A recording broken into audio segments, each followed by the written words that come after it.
یہاں تک دوسرے رکوع کے ختم اور 20 آیتوں کے اختتام پر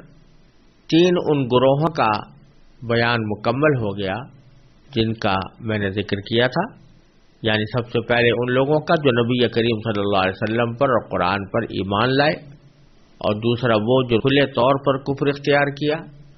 اور تیسرے وہ لوگ کہ جو منافق تھے، یعنی زبان سے اسلام کا اقرار کرتے رہے اور دل میں وہ مومن نہیں تھے. ان تینوں گروہوں کا بیان کرنے کے بعد اب اللہ تبارک و تعالی اس صورت میں اسلام کے جو بنیادی عقائد ہیں ان کی تشریح فرما رہے ہیں اور ان کی طرف تینوں گروہوں کو دعوت دے رہے ہیں. یعنی پیچھے تینوں گروہوں کا بیان ہوا، مومن، کافر اور منافق. ان تینوں کو اکٹھے دعوت دی جا رہی ہے اسلام کے بنیادی عقائد کی. اسلام کے یوں تو عقائد بہت سے ہیں، لیکن جس پر اسلام کی بنیاد ہے وہ 3 عقیدے ہیں. ایک توحید، دوسرے رسول اللہ صلی اللہ علیہ وسلم کی رسالت، اور تیسرے آخرت. یہ 3 بنیادی عقائد ہیں جن پر اسلام کی بنیاد ہے. تو آگے کی آیتوں میں، آگے کی 5 آیتوں میں اللہ تبارک و تعالی نے ان تینوں عقائد کا یکے بعد دیگر بیان فرمایا ہے. پہلی 2 آیتوں میں توحید کا بیان ہے، دوسری 2 آیتوں میں اس کے بعد جو دوسری 2 آیتیں آ رہی ہیں ان میں نبی کریم صلی اللہ علیہ وسلم کی رسالت کا بیان ہے، اور پھر 5ویں آیت میں آخرت کا ذکر ہے. تو میں ان تینوں قسم کی آیتوں کو الگ الگ تلاوت کر کے، ان کا ترجمہ کر کے، ان کی مختصر تشریح پیش کرنے کی کوشش کروں گا. اللہ تبارک و تعالی اپنے رضا کے مطابق اس کی توفیق عطا فرمائے. باری تعالی نے اس تیسرے رکوع کے آغاز میں ارشاد فرمایا، یا ایھا الناس اعبدوا ربکم الذی خلقکم والذین من قبلکم لعلکم تتقون الذی جعل لکم الارض فراشا والسماء بناء وأنزل من السماء ماء فأخرج به من الثمرات رزقا لكم فلا تجعلوا لله أندادا وأنتم تعلمون. اے لوگو، اپنے اس پروردگار کی عبادت کرو جس نے تمہیں اور ان لوگوں کو پیدا کیا جو تم سے پہلے گزرے ہیں، تاکہ تم متقی بن جاؤ. وہ پروردگار جس نے تمہارے لیے زمین کو بچھونا بنایا اور آسمان کو چھت، اور آسمان سے پانی برسایا، پھر اس کے ذریعے تمہارے رزق کے طور پر پھل نکالے. لہذا اللہ کے ساتھ شریک نہ ٹھہراؤ جبکہ تم یہ سب باتیں جانتے ہو. ان 2 آیتوں میں اللہ تبارک و تعالی نے تمام انسانوں کو خطاب فرمایا ہے. قرآن کریم کا یہ اسلوب ہے کہ جب وہ صرف مسلمانوں کو خطاب فرماتا ہے تو یا ایھا الذین آمنو کہہ کر خطاب کرتا ہے، اے ایمان والو. اور جب مسلمان اور غیر مسلم ہر قسم کے انسانوں کو، یعنی پوری انسانیت کو اس کا خطاب ہوتا ہے تو وہ یا ایھا الناس کہہ کر خطاب کرتا ہے. تو یا ایھا الناس کے معنی اے لوگو، یعنی تمام انسانوں. اس میں مسلمان بھی آ گئے اور غیر مسلم بھی آ گئے. تو اے لوگو اعبدوا ربکم، تم اپنے پروردگار کی عبادت کرو. الذی خلقکم والذین من قبلکم، جس نے تم کو پیدا کیا اور ان لوگوں کو جو تم سے پہلے ہو گزرے ہیں. یہاں عبادت کا حکم اللہ تبارک و تعالی نے دیا ہے، اور اسی اگلی آیت میں اس کی مزید تشریح کرتے ہوئے یہ بھی فرمایا ہے کہ فلا تجعلوا للہ اندادا، کہ تم اللہ کے ساتھ کسی بھی شریک کو نہ ٹھہراؤ، کسی شریک پر عقیدہ نہ رکھو کہ اس کی خدائی میں کوئی اور بھی شریک ہے. تو مقصود ان دونوں آیتوں کا توحید کی طرف دعوت دینا ہے کہ تم عبادت کرو تو صرف اللہ تبارک و تعالیٰ کی کرو، اس کے ساتھ کسی کو شریک مت ٹھہراؤ۔ اور یہ اللہ تبارک و تعالیٰ کا قرآن کریم میں معجزانہ اسلوب ہے کہ بکثرت ایسا ہوتا ہے کہ باری تعالیٰ جس چیز کا حکم عطا فرماتے ہیں تو اس انداز سے عطا فرماتے ہیں کہ اس حکم کی دلیل بھی اسی میں پوشیدہ ہوتی۔ تو جب یہ کہا کہ اپنے پروردگار کی عبادت کرو جس نے تم کو پیدا کیا اور تم سے پہلے لوگوں کو پیدا کیا، تو در حقیقت یہ اس حکم کی ایک طرح سے دلیل بھی ہے۔ وہ اس طرح کہ مقصود تو اللہ تبارک و تعالیٰ کی عبادت کرنے کا حکم دینا تھا، تو اللہ تبارک و تعالیٰ اعبدوا اللہ بھی فرما سکتے تھے کہ اللہ کی عبادت کرو، لیکن لفظ استعمال کیا کہ اس ذات کی عبادت کرو جو تمہارے پالنے پوسنے والی ہے، جو تمہاری پروردگار ہے۔ تو اس لفظ کو استعمال کر کے اللہ تبارک و تعالیٰ نے اس حکم کی وجہ بھی بیان کر دی، اس کی دلیل بھی بیان کر دی، اور وہ یہ کہ در حقیقت عبادت کے لائق تو وہی ذات ہو سکتی ہے جس نے کہ تمہیں پیدا کیا، جس نے تمہیں پالا پوسا، جس نے تمہاری پرورش کی، جس نے تمہاری حاجتیں پوری کی، تمہاری بھی اور تم سے پہلے لوگوں کی بھی۔ تو یہ عجیب بات ہوگی کہ پالے تو کوئی اور پیدا تو کوئی کرے اور عبادت تم کسی اور کی شروع کر دو۔ اہل عرب جو تھے، جو مشرک تھے، وہ اس بات کا اقرار کرتے تھے کہ ہمیں پیدا کیا ہے اللہ تبارک و تعالیٰ نے، نہ صرف ہمیں بلکہ آسمانوں کو، زمین کو پیدا کرنے والا بھی اللہ تعالیٰ ہی ہے، یہ بات وہ مانتے تھے۔ اور جتنے مشرکین اس دنیا میں ہیں، ان مشرکین میں سے بیشتر کا عقیدہ بھی یہی ہوتا ہے کہ آسمان و زمین کو پیدا کرنے والا، ہمیں وجود میں لانے والا، ہماری پرورش کرنے والا اللہ تبارک و تعالیٰ ہے۔ وہ اللہ تعالیٰ کو کسی بھی نام سے پکارتے ہوں، لیکن وہ جانتے اور مانتے ہیں کہ نبوت کو آخری نبوت قرار دیا جائے، اور اس کے آپ کے بعد نبوت کے دروازے کو، رسالت کے دروازے کو سمجھا جائے، اور یہ یقین کیا جائے، اس پر ایمان رکھا جائے کہ وہ دروازہ بند ہے، اور اب اگر کوئی شخص نبوت کا دعویٰ کرے گا تو وہ پرلے درجے کا جھوٹا اور دجال اور کذاب ہوگا۔ یہ سب باتیں اس رسالت کے عقیدے کے اندر سمائی ہوئی ہیں۔ اور پھر آگے کم از کم یہ ہمارے ایسے خدا ہیں، ایسے دیوتا ہیں اعوذ باللہ، جو بڑے اللہ تعالیٰ کے سامنے ہماری سفارش کریں گے۔ تو اللہ تبارک و تعالیٰ یہاں ربکم الذی خلقکم والذین من قبلکم فرما کر کہ باری تعالیٰ وہ ذات ہے جس نے تمہیں پیدا کیا، تمہاری پرورش کی اور تم سے پہلے لوگوں کی بھی کی، یہ دلیل دے دی ہے اس بات کی کہ تمہیں کسی اور کی عبادت نہیں کرنی چاہیے، عبادت اسی کی کرنی چاہیے کہ جس نے تم کو پیدا کیا ہے، جو تمہاری پرورش کر رہا ہے۔ پھر یہ فرمایا کہ جس نے تم کو پیدا کیا اور جو لوگ تم سے پہلے گزرے ہیں ان کو پیدا کیا۔ یہ نہیں ہے کہ آدھی مخلوق اس نے پیدا کی اور آدھی مخلوق کسی اور نے پیدا کر دی ہو، ساری مخلوق اسی کی پیدا کردہ ہے، اسی کی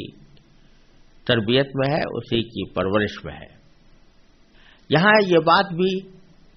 بعض مفسرین نے ایک لطیف اشارے کے طور پر ذکر کی ہے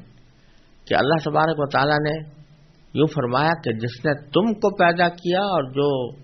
لوگ تم سے پہلے تھے ان کو پیدا کیا۔ تم کو پیدا کیا میں خطاب ہے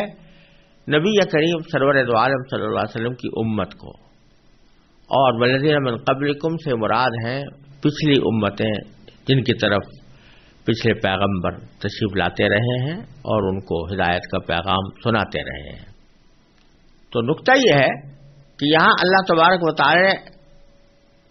امت محمدیہ علیہ صاحب السلام کا بھی ذکر کیا اور پچھلی جو امتیں گزری ہیں ان کا بھی ذکر فرمایا، لیکن یہ نہیں کہا کہ جو آنے والے ہیں ان کو بھی اللہ تعالی نے پیدا کیا، یا آنے والوں کا ذکر نہیں کیا۔ آنے والوں کا ذکر اس لیے نہیں کہ والذین من قبلکم سے مراد تو پچھلی امتیں تھیں جو مختلف پیغمبروں کی پیروکار تھیں، اور الذی خلقکم میں خطاب ہے امت محمدیہ علیہ صاحب السلام کو، تو اشارہ اس طرف ہے کہ یہ امت قیامت تک باقی رہے گی، اور نبی کریم صلی اللہ علیہ وسلم آخری پیغمبر ہے، آخری نبی ہے، آپ کے بعد نہ کوئی نبی آنے والا ہے نہ کوئی نئی امت آنے والی ہے، تو یہ اشارہ اس کے اندر موجود ہے۔ اسی لیے فرمایا کہ جس نے تم کو، یعنی اے امت محمدیہ، تم کو پیدا کیا اور تم سے پہلے جو امتیں گزری ہیں ان کو پیدا کیا، اب آنے والی کوئی اور امت ہے ہی نہیں جس کا ذکر کیا جاتا، تو عبادت اس کی کرو، لعلکم تتقون۔ پھر یہ فرمایا کہ اگر تم عبادت کرو گے تو اس کا نتیجہ کیا ہوگا کہ تاکہ تم متقی بن جاؤ، اور متقی بننے ہی کے نتیجے میں اللہ تبارک و تعالیٰ کے انعامات سے تم سرفراز ہوگے۔ اور اس کا ایک لفظی ترجمہ بھی کیا جا سکتا ہے کہ تتقون کے اتقاء کے لفظی معنی ہوتے ہیں عربی زبان میں کسی چیز سے بچ جانا، تو لعلکم تتقون کا مطلب یہ ہوا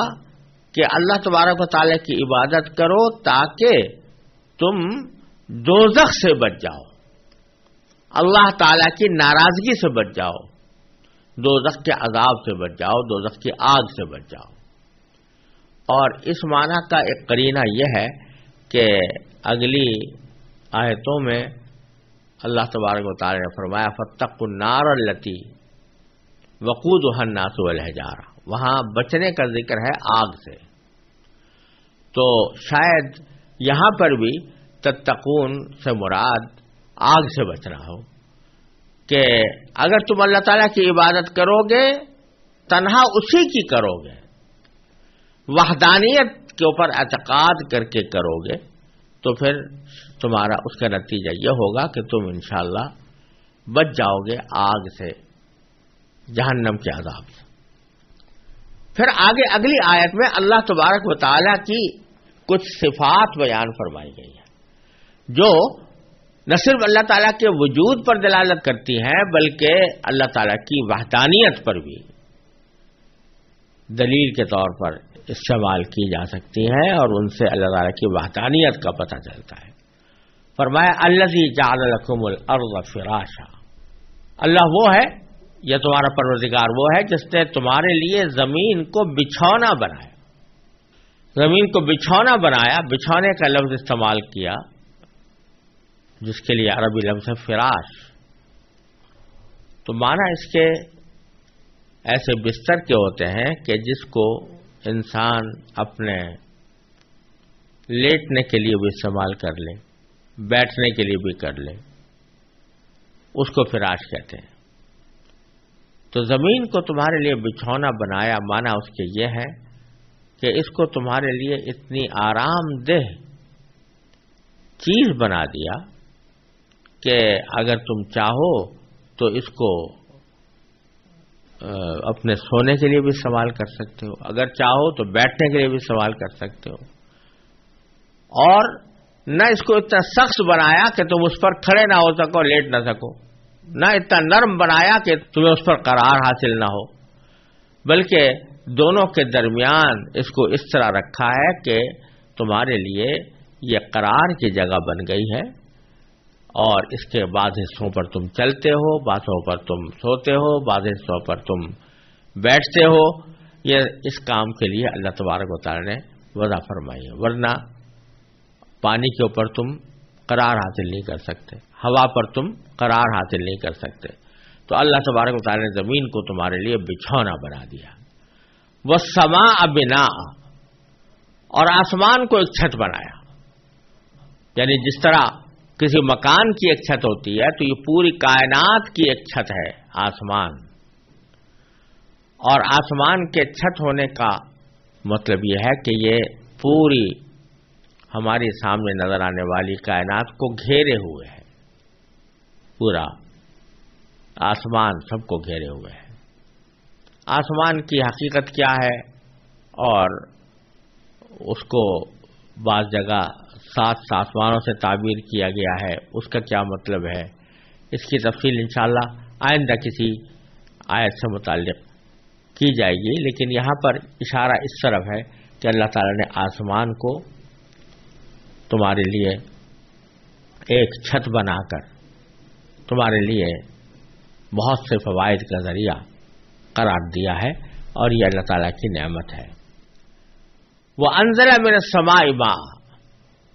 اور تیسری صفت یہ بیان فرمائی کہ اللہ تبارک و تعالیٰ نے ہی آسمان سے پانی اتارا، فَأَخْرَجَ بِهِ مِنَ الثَّمَرَاتِ رِزْقًا لَكُمْ، تو اسی نے تمہارے لیے اس زمین سے پھل نکالے جو تمہارے لیے رزق کے کام آتے ہیں، جو تمہیں رزق کا فائدہ پہنچاتے ہیں۔ پہلی آیت میں اللہ تبارک و تعالی نے اپنی توحید کے ان دلائل کا ذکر فرمایا تھا یا ان علامتوں کا ذکر فرمایا تھا جو انسان کے اپنے وجود میں پائی جاتی ہیں، یعنی انسان کو پیدا کرنا، اور یہ ایسی چیز ہے کہ جس کے بارے میں کسی کو بھی یہ شک نہیں ہو سکتا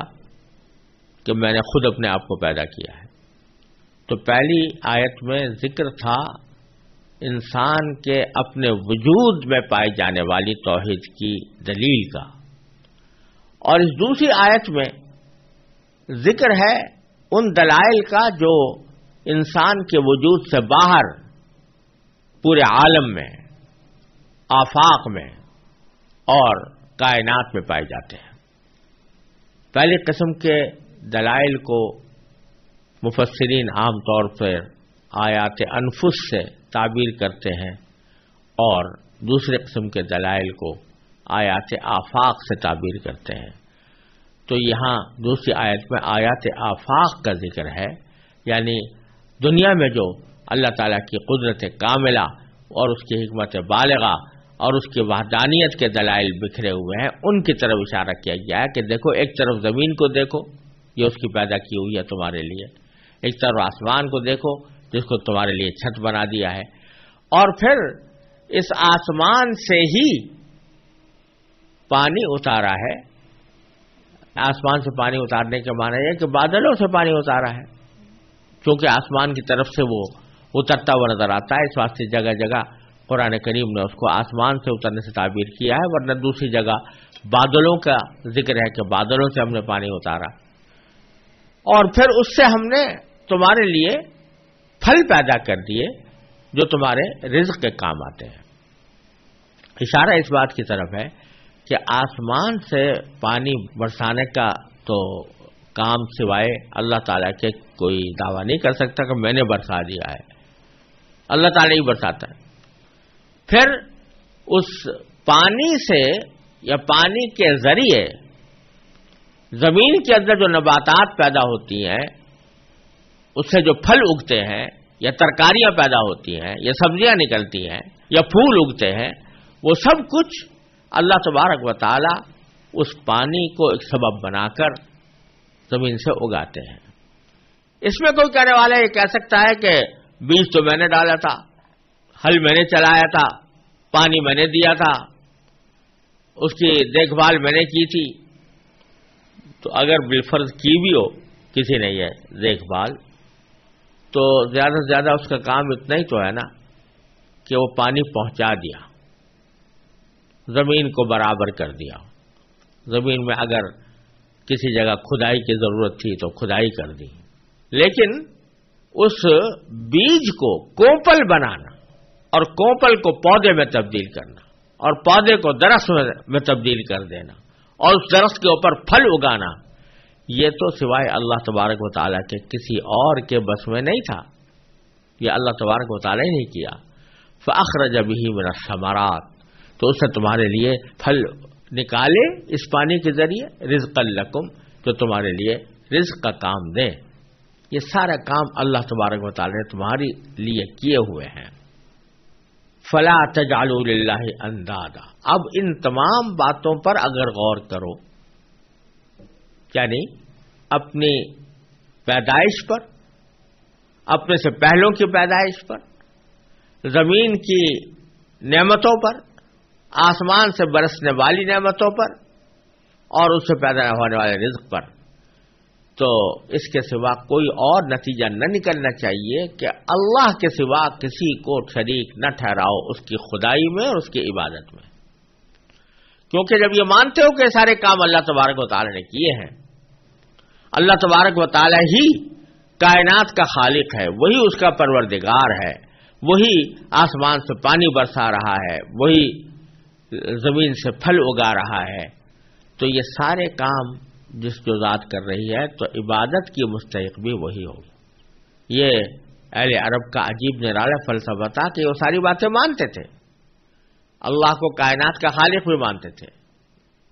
آسمان سے پانی برسانے والا بھی مانتے تھے، زمین سے نباتات اگانے والا بھی مانتے تھے، لیکن عجیب بات ہے کہ اپنی حاجت روائی کے لیے، اپنی مشکل کشائی کے لیے وہ دوسرے دیوتا گھڑ گھڑ کر ان کی طرف رجوع کرتے تھے، کسی کا نام لات رکھ دیا، کسی کا نام عزا رکھ دیا، کسی کا نام ہبل رکھ دیا، اور ان کی طرف رجوع کر کے ان کی عبادت کر رہے ہیں، ان سے اپنی مرادیں مانگ رہے ہیں، ان کو اپنا حاجت روا اور مشکل کشا سمجھ رہے ہیں۔ تو اللہ تعالیٰ فرما رہے ہیں کہ دیکھو جب تم یہ ساری باتیں مانتے ہو تو پھر اس کا لازمی نتیجہ یہ ہونا چاہیے کہ لا تجعلوا للہ اندادا، اللہ کے لیے کے ساتھ کوئی شریک نہ ٹھہراؤ۔ انداد جمع ند کی ہے، اور ند کے معنی ہوتے ہیں کسی کام میں کسی کا شریک، یا اس کا مثل، اس جیسا، یا اس کا شریک و سہیم، یا اس کا ہمسر۔ تو اللہ تبارک و تعالیٰ کا نہ کوئی شریک ہے، نہ اس کا کوئی مددگار ہے، اس کو مددگار کی ضرورت ہی نہیں، نہ اس کا جیسا کوئی اور وجود ہے جو اس کے مقابل ہو۔ تو ان سب کی نفی اس میں کر دیجیے، لا تجعلوا للہ اندادا وانتم تعلمون۔ پھر آگے فرمایا کہ جانتے بوجھتے، باوجود ہے کہ تم جانتے ہو، کیا جانتے ہو؟ وہ ساری باتیں جو پیچھے بتائی ہیں کہ اللہ نے تمہیں پیدا کیا، تم سے پہلے لوگوں کو پیدا کیا، زمین کو فراش بنایا، آسمان کو چھت بنایا، آسمان سے پانی اتارا، پانی سے تمہارے لیے پھل پیدا کیے، یہ ساری کی ساری باتیں تو تم جانتے ہو، تو ان کے جاننے کے باوجود پھر اس کے بجائے عبادت کسی اور کی کرو، تو یہ کتنی احمقانہ بات ہے اور کتنی بڑی ناانصافی ہے۔